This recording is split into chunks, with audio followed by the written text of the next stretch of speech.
I'm going to begin with a fundamental premise that there are a lot of people on this planet who want to get off this planet. I'm certainly one of them. Going to space is my thing. I'm not into fancy cars.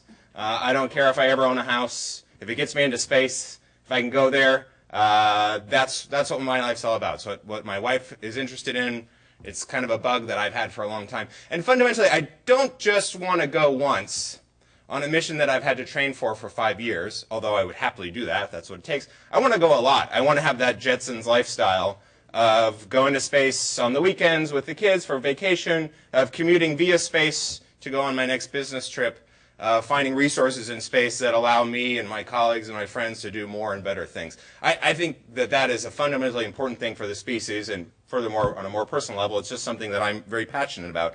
I think it's something a lot of people have been passionate about for a long time. You know, this, for those of you of a certain age range in this room, you will immediately recognize who this is. The students may not know. This is Yuri Gagarin, April 12th, 1961, first human being in space. This is a big deal, right? This inspires the two superpowers. This inspires multiple generations of entrepreneurs in a variety of science, technology, engineering, and math fields. This inspires a lot of the leading pioneers in Silicon Valley to this very day, is watching this guy, the ones that followed him, watching these gentlemen, Neil and Buzz, and those that follow then hop around the surface of the moon. And this continues on through today. This is one of my favorite pictures of all time. It's a NASA astronaut, Tracy Caldwell, in the cupola in the International Space Station. God, what I wouldn't give to trade places with her. It's just a beautiful photograph, but the view that she has out her window there is even better. I want to do this. There are a lot of people who do this. Whenever we do this, fundamentally, it is a really big deal. This is a ticker tape through downtown Manhattan kind of a big deal when humans hit these milestones. It's a really important thing. But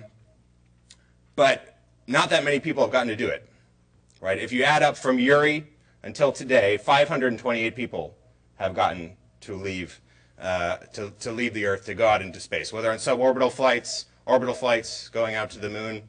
Hopefully this number is going to get a lot bigger, like not 5 or 6 bigger, which is what NASA does. NASA operates in increments of 5, 6, 7. So does the Russian Space Agency. They operate in even smaller increments, as do the Chinese. The other national space agencies that are talking about, they move this needle in marks of 1 or 2. I want that number to move in marks of 10,000 or 10 million. And that's not NASA's job. We don't ask NASA to do that. NASA's not bright enough to do it. NASA's absolutely bright enough to do it. We don't ask them to do that, and we certainly don't fund them to do that. So if that number is going to move up so much, it's going to require, I think, private industry to do it. It's also important to realize that fundamentally the workplace now, the industry now, is a very different place than it was when Yuri flew, when Neil and Buzz flew. The industry does not look like this anymore.